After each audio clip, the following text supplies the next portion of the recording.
नमस्कार साथियों, सभी साथियों को जोहार, जिंदाबाद, जय भीम। साथियों, अभी एक दो दिन से मतलब कल से एक वीडियो वायरल हो रहा है जिसमें इस स्पष्ट रूप से आदिवासी युवाओं को कहा जा रहा है कि तुम्हारा पटवारी में तुम्हारी नियुक्ति नहीं है, भर्ती नहीं होगी, तुम्हारी आबकारी में तुम्हारी भर्ती नहीं होगी। इस प्रकार से किया जा रहा है एक स्पेशल कोचिंग संचालक के द्वारा जो इंदौर में है संचालित है। तो सबसे पहले तो साथियों मैं आप लोग बता दूं कि आपको बिल्कुल भ्रमित होने की ज़रूरत नहीं है, बिल्कुल डगमगाने की ज़रूरत नहीं। आप पढ़े लिखे युवा है और मुझे आप पे इतना विश्वास है कि आप इन चीज़ों पे, भ्रमित चीज़ों पे आप विश्वास नहीं करेंगे। और मैं आपको शुभकामनाएं देता हूं कि आप पटवारी बिल्कुल बनेंगे, आपकी मेहनत रंग लाएगी। और जितनी भी भर्ती है, आबकारी में है, तमाम भर्तियाँ हैं, इनमें आपको नियुक्ति मिलेगी। आप अपनी तैयारी जारी रखें। ये वर्तमान की स्थिति में जो वीडियो वायरल किया जा रहा है कोचिंग संचालक के द्वारा, ये कहीं ना कहीं मीडिया का अपने आप को एक हाईलाइट करने का एक तरीका है, जरिया है। मैं आपकी इस वीडियो के माध्यम से चैलेंज कर सकता हूं कि ये जो प्रक्रिया जो आई है, ये आपको भ्रमित करने के लिए और आदिवासियों को लड़वाने के लिए ही आई है। उस कोचिंग संचालक का इससे कोई मतलब नहीं। देखो, बिजनेसमैन का सीधा सवाल है कि कोई भी भर्ती होती है तो उसको बच्चों को लेना है और अधिक से अधिक बच्चे उसके यहाँ जाए, उसको प्रमोट करना है। अगर बच्चे नहीं जाते हैं, वो चाहता है कि वैकेंसी आए, और जब वैकेंसी आ जाती है तो वो चाहता है कि इसको टाला जाए। जब टाली जाती है तो और बच्चे उसके यहाँ पढ़ने के लिए आए। जब ऐसा नहीं होता है तो कहीं ना कहीं लॉस का होता है। तो ये सीधा सा मतलब है कि अपने आप को चमकाने का। और रही बात जो कोई संचालक की बता दूँ, तो वो स्पष्ट रूप से भाजपा का व्यक्ति है। उसके कहीं वीडियो में, कहीं फोटोस आपको सोशल मीडिया के माध्यम से मिल जाएगा। और हमेशा वो जयेश को टारगेट करता है, हमेशा जयेश को टारगेट करता है। उसका स्टेटमेंट देखोगे आप तो लगेगा कि जयेश विरोधी आदमी है। तो ये आदिवासी सपोर्टर कैसे हो सकता है, आदिवासी हितैषी कैसे हो सकता है? उसके पीछे रीजन है। साथियों, मैं सबूत के साथ में बैठा हूँ। मैं यहाँ जो एडिटिंग करने वाले भैया को बोल दूंगा कि आपका वो एडिट कर दे। ये मेरे पास आबकारी विभाग का है, आबकारी विभाग का ये पत्र है और इसमें क्लियर कट 12 नंबर का कॉलम है, 12 नंबर भी इसमें लिखा हुआ है।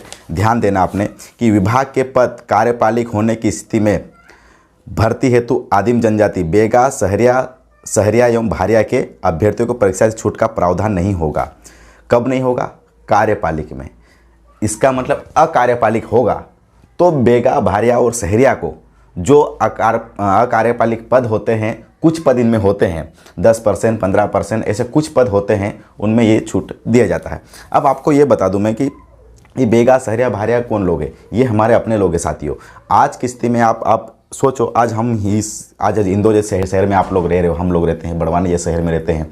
ये जो इनकी जो स्थिति देखोगे, बेगा, भारिया, सहरिया, अब गुना, मंडला, सीहोर, ये इधर साइड 3-4 जिलों में आप जब विजिट करोगे, देखोगे तो वो लोग फार्म तक नहीं भर सकते। वो 8वीं पास करना बहुत बड़ी बात उनके लिए खाने के लिए उनके पास अन्न नहीं है। ऐसे हमारे आदिवासी भाई है। और उन लोगों को अगर थोड़ी सी सहूलियत अगर दी जाती है तो हमको नहीं बुरा मानना चाहिए। ये तो ऐसा एक वो बनाया जा रहा है, आपके दिमाग में एक ओहरा बनाया जा रहा है कि आप आरक्षण का विरोध करो। देखो, आपका आरक्षण को ये जो लोग हैं, सहरा, बेगा, भारिया, ये लोग खा रहे हैं, आपके आरक्षण को ये लोग ले रहे हैं। ये आज सेम टू सेम बात जनरल वाला कहता है, क्या रे तुम तो अच्छी सी स्थिति में आ गए हो, तुम तो अच्छे पढ़ लिख गए हो, तुम तो अच्छे बड़ी बड़ी नौकरियां लग गए हो, और फिर भी इनको आरक्षण दिया जा रहा है ना। और फिर आर्थिक आधार पर आरक्षण देने की बात की जाती है। तो आर्थिक आधार पर आरक्षण देने का, और आज हम ही उस कटघरे में खड़े हो गए। पता है आपको, हमारे लोग कहने लग गए, अरे देखो बेगा, भारिया, और सिर्फ भ्रम। इतने मतलब जो व्यक्ति को इतना पता नहीं, ये अगर ये रूल बुक अगर पढ़ लेते, ये मेरे पास आबकारी का है और आबकारी के पटवारी की रूल बुक भी मैं साइड में एडिटिंग वाले भैया को बोलूँगा साइड में पटवारी का भी लगा दे, इस तमाम भर्तियों को लगा दे। और ये जो चीज़ है कि आज की नहीं आई है साथियों, इस बात को विशेष ध्यान दे। ये कोई पहली बार नहीं है। इसके टाइमलाइन को देखो, आप बढ़िया पढ़ाई कर रहे हो, अच्छे से आप इतनी मेहनत करे, 4-6 महीने इतनी दिन रात आपने एक करे, लाइब्रेरी रात दिन के आंखें फोड़ी आपने, और एन टाइम पे 9-10 तारीख को आपका टाइम टेबल आने वाला है और ये नया खड़ा कर दिया और बोल दिया आपका कुल मिला के इसमें पूरा हो रहा, आपका मनोबल गिरा दिया। मैं परेशान हो गया हूं। मेरे पास 2 दिन से इतने फोन आ रहे कि यार बेगा, भारिया, सहरिया को सब पद दे देंगे, हमारे लिए क्या बचेगा भैया, हम कैसे करेंगे? अरे आपके पद तो ले ही नहीं रहे। इसमें 2 डेफिनेशन समझो, कार्यपालिक और अकार्यपालिक। कार्यपालिक का मतलब ये होता है कि जब कार्यपालिक में आदमी की नियुक्ति होती है तो उसको सब अधिकार होता है। जैसे पटवारी क्या होगा, तो पटवारी को जो अधिकार जो मिलेगा वो टोटल अधिकार मिलेगा। और अकार्यपालिक का मतलब ये होता है उसको वो टोटल अधिकार नहीं होता। वो व्यक्ति पटवारी जरूर रहेगा लेकिन वो उसको बहुत से अधिकार उसके पास नहीं रहेगा। और कुछ समय के लिए भी कभी कभी अकार्यपालिक पद होता है। जब वो व्यक्ति सक्षम हो जाता है उसको उसी पद पर मतलब उसको आगे बढ़ा दिया जाता है। ये होता है, इसको समझना पड़ेगा आपको। आप सोचे 8वीं पास वाला व्यक्ति जो है, अगर मान लो पटवारी का उसको पहले ट्रेनिंग टाइप से दी जा रही तो क्या गुनाह है। तो इस चीज़ को समझना पड़ेगा, आपकी टाइमिंग देखना पड़ेगा। ये कोई लेटर के आज का नहीं है, ये जो मैं बता रहा हूँ ये आज का नहीं, ये पुराना लेटर है, पुराना लेटर है। तुमको तो इतना सिर्फ सोचना, मेरे कभी कभी इतना मतलब दुख होता है कि यार इतने पढ़े लिखे युवा है, आप लोग इतने अच्छे से पढ़ रहे हैं, इतने समझदार है, BA MSc MA करे हुए लोग हैं, और एक कोचिंग संचालक, एक शिक्षक जिसने आपको बोला कि आपके पटवारी पे आपकी एक भी नियुक्ति होगी, तो उसके यूट्यूब पे आप लोगों ने थंबनेल देखा होगा, आरक्षण को खत्म किया जाना चाहिए, उसका थंबनेल है ये।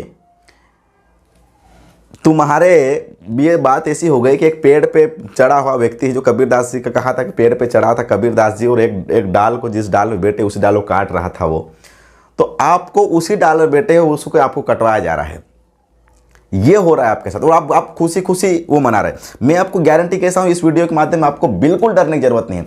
इससे पहले कि हमारे लोग पटवारी में नहीं बने क्या, इससे पहले कि हमारे लोग कांस्टेबल में नहीं बने क्या, इससे पहले हमारे लोग के वर्ग 3 में नहीं बने क्या, इससे पहले वर्ग 2 में नहीं बने, वर्ग 2 वर्ग 3 वर्ग 1 तमाम नौकरी में तमाम भर्ती जब हमारे लोग लग रहे हैं, तो अभी आज दिनांक की ये 4 मार्च को ऐसा क्या हो गया है, 8 तारीख को पटवारी का आने वाला है और तुम्हारी भर्ती सब सहरे बेका भारे ले लेके यार। तो थोड़ा तो अपन भी दिमाग लगाओ। इसलिए साथियों आप बिल्कुल हताश, निराश, नाराज बिल्कुल नहीं हो। आपका जो आपकी मेहनत है, आपकी मेहनत जरूर रंग लेके आएगी। तो बिल्कुल आप, और मेरा उद्देश्य ये यहाँ पर यूट्यूब पर आने का जो वीडियो आप लोग देख रहे हैं, यहाँ पे आने का मेरा एक मेन रीज़न ये था कि आपको हताश किया गया, आपको नाराज़ किया गया, और आदिवासी में ही लड़ाने का काम किया गया। एक ऐसे व्यक्ति जो गैर आदिवासी जो बिजनेस जो कोचिंग चला रहा है, ऐसे व्यक्ति के दौर में, उसका नाम नहीं लूँगा, आप लोग समझ गए होंगे। हम लोग को ST का जो आरक्षण मिला हुआ है, आदिवासी का आरक्षण मिला हुआ है, तो इसमें कई जनजातियाँ हैं जिसको ट्राइब्स बोलते, कई ट्राइब्स है, एक ट्राइब से नहीं है, एक आदिवासी नहीं है, कई आदिवासी ट्राइब्स हैं। वो ट्राइब्स होने, अलग अलग ट्राइब्स होने, अलग अलग जनजातियाँ हैं, वो सबकी अपनी स्थिति अलग है, सबकी अपनी आर्थिक स्थिति अलग अलग है, सबका अपना स्टेटस अगर देखेंगे तो उनका थोड़ा अलग अलग है आर्थिक स्थिति सबकी। तो इसीलिए हमको आरक्षण दिया गया है। और आरक्षण जब हमको भारत के संविधान में जब हमको आरक्षण की जो लागू किया गया, उस समय हम स्पष्ट जब संविधान बनाने वाले लोग थे, उनका हमारे लोगों ने बहुत अच्छे पवित्र मन से बनाया था कि उनका एक ये था कि अगर एक परिवार में एक माँ है, उसके 2 बच्चे हैं, एक बच्चा बढ़िया सा चल सकता है, एक बढ़िया सा घूम फिर सकता है, अगर उस माँ को कोई थोड़ी दूर आगे जाना है तो वो क्या करेगी, 2 बच्चे हैं, एक बच्चा चल फिर सकता है और एक बच्चा बिल्कुल चल नहीं सकता है, तो क्या वो ऐसा कहेगी कि नहीं, मैं जो दोनों चल रहे हैं, जो चल रहा है दौड़ रहा है उसको उठाएगी और जो नहीं चल रहा है उसको तू रहने दे, पीछे रह जा। अब जाना का तो दोनों को लेके जाना है। तो माँ क्या करते हैं, आप हमारे घर से ही लेके जाओ, माँ क्या करती है, जो छोटा बच्चा रहता है जो चल नहीं सकता उसको कड़ी पे उठा ले जाती है, और जो बड़ा बच्चा रहता है उसको हाथ पकड़ के लेके आगे चलती है। तो ये संविधान में ऐसा कहा गया था कि हमारे जो आदिवासी जो है, ST SC OBC जो है, वो पिछड़े लोग हैं, इनको वही काम करे, संविधान मुख्य धारा में लाने के लिए थोड़ा सा इनको सपोर्ट दिया जाए। अब सेम टू सेम हमारे ST में भी है, कुछ जनजातियाँ बहुत अति पिछड़ी जनसंख्या, इनको विशेष जनजातियाँ कहा गया है। इनको अगर थोड़ा सा अगर कभी सहूलियत मिल जाती है तो क्या गुनाह है। अगर कभी सेम टू सेम आज की स्थिति में आपको सोचो, आपको आरक्षण को लेकर अपने लोगों का अपने ही सवाल खड़ा करवा दिया, और बहुत से युवा डाल भी रहे हैं, आरक्षण खिलाफ डाल रहे हैं। मतलब कितनी मंद बुद्धि आप हो। भाजपा और यही तो चाहते हैं ये लोग कि आर्थिक आधार पे हो जाए, यही तो चाहते हैं। और ये बहुत बड़ा एजेंडा है, आप इसको समझो, इस एजेंडे को समझो। वो व्यक्ति कौन है, क्या है, बिना जाने पहचाने आप उसकी बातों में आ गए, आप पूरा डिमोटिवेट हो रहे, बड़ा बकायदा गर्व से वीडियो शेयर कर रहे हैं, गर्व से बहुत वो कर रहे हैं। मैं 2 दिन से परेशान हूँ कि कितने फ़ोन आ रहे, इसलिए मेरे को मजबूरी में ये वीडियो मेरे को बनाना पड़ा। तो अगर कुछ इस चीज़ और कुछ चीज़ अगर मेरे से छूट गई हो तो आप मेरे को कमेंट्स करके भी वीडियो पूछ सकते हैं, मैं आपको जवाब देने की कोशिश करूंगा। दूसरी चीज़, मेरा किसी से विरोध वाली बात नहीं है, किसी को मेरे को ना विरोध करना है, किसी से मेरे को ना होड़ लगानी है, ये नहीं कि मेरे को करना है। मेरे को सिंपल है, जो सही है वो सही है, जो गलत है वो गलत है। हमें सरकार से क्या मांग करना चाहिए? हमें सरकार से हमारे बैकलॉग पद जो 20 सालों से नहीं भरे गए वो बैकलॉग पदों को भरे जाए, ये मांग करना चाहिए। हमें ये मांग करना चाहिए जो हमारे भर्तियाँ जो है कम भरे, जो 3000, 300, 200, 1000, 1200 ऐसे पद आते, ये मांग करना चाहिए। हमें इन पदों में बढ़ाया जाए, ये पद और ज़्यादा बढ़ाया जाए, हमें ये मांग करना चाहिए। न कि ये मांग करना चाहिए हमारे लोगों में सहरिया बेगा भारिया में क्यों दिए, हमें आदिवासी को लड़वाने का जो ये किया जाए। साथियों, ये कोचिंग संचालक का जो है अपने आप को बेरोजगार आंदोलन का जो वो मानता है गोपाल प्रजापति जी, मैं बता दूं आपको, गोपाल प्रजापति कोई संगठन नहीं है, कोई आंदोलन उसने नहीं किया है। बेरोजगारी का आंदोलन जो किया है हमारी टीम ने किया है। आज तक मैं कभी ये नहीं कहता हूं कि यार ये आंदोलन मैंने किया, ये आंदोलन, हम बोलते हैं कि ये आंदोलन हमने किया है। और आज कम से कम 4 से 5 सालों की ये आप सब लोगों की, हम सब जो अपना जो संगठन है वो संगठन का एक मेहनत है। और संगठन की मेहनत क्या है ये कि हमने सोशल मीडिया के माध्यम से मांग करके बैकलॉग पदों को भरा जाना चाहिए, ये भर्तियाँ आना चाहिए, ये भर्तियाँ नहीं है तो हम भोपाल में आंदोलन करेंगे। ये वो 4-5 सालों में जो आज पिछली बार सड़कों में हम दंडवत झंडा चौक से लगाकर रंजीत चौक तक हम गए थे, तो वो उसमें कई युवा गए थे, भूखे प्यासे दौड़े, भूख हड़ताल, जेल जाना, FIR लेना सर पे ली, और तब जाके कहीं ना कहीं ये बैकलॉग पर सरकार कुछ माध्यम से रिलीज करना शुरू करी। तो हमें सरकार से ये मांग करना चाहिए, न कि ऐसा कह रही है ये करना चाहिए। ये कुछ लोग हमारे समाज में आपस में लड़वाने का जो समय पर ऐसे बागड़ बिल्ले पैदा हो जाते हैं, तो इनको आपको समझना पड़ेगा। और हमारे समाज से है भी नहीं ये आदमी, ये इसको आपको समझना पड़ेगा। इनके कहीं सोशल मीडिया पर जो पोस्ट आप देखोगे तो जय से खिलाफ ही चलते हैं, जय से खिलाफ ये लिखना, ये नेताओं से क्यों मिल रहे हैं, ये सब फलाने व्यक्ति से क्यों मिल रहे हैं। तो इस चीज़ का भी इसी वीडियो के माध्यम से जवाब देना चाहूँगा कि साथियों, नेताओं से क्यों नहीं मिलना चाहिए। नेताओं से तुम मिलोगे, राजनीति तुम करोगे और हम झुंझुना बजाएंगे, हम रोड पर रगड़ाते ही रहेंगे, आजीवन हम यही करेंगे। हम साथियों, अगर एक आदिवासी व्यक्ति अगर कोई तरक्की करता है तो हमारा समाज का तो विरोध करता ही करता है, ये लोग भी विरोध करते हैं। और ये लोग जब विरोध करते हैं तो हमारा ही आदमी इनके सपोर्ट में जाता है कि नहीं, ये आगे नहीं जाना चाहिए। हाँ, दूसरे से दूसरा आदमी आगे जाए तो वो चलेगा। तो इस चीज़ को आपको समझना पड़ेगा कि कौन अपना है कौन पराया है, और हमें एकजुट होना पड़ेगा। हमारे लोगों को प्रति हम नफरत नहीं कर सकते हैं। हम हमेशा से नारा लगाते रहे हैं कि एक तीर एक कमान, आदिवासी एक समान, उस नारे को चरितार्थ करना पड़ेगा। और मैं क्लियर कट इस वीडियो के माध्यम से बता दूं, गोपाल प्रजापति भाजपा के एजेंट की तरह काम करते हैं।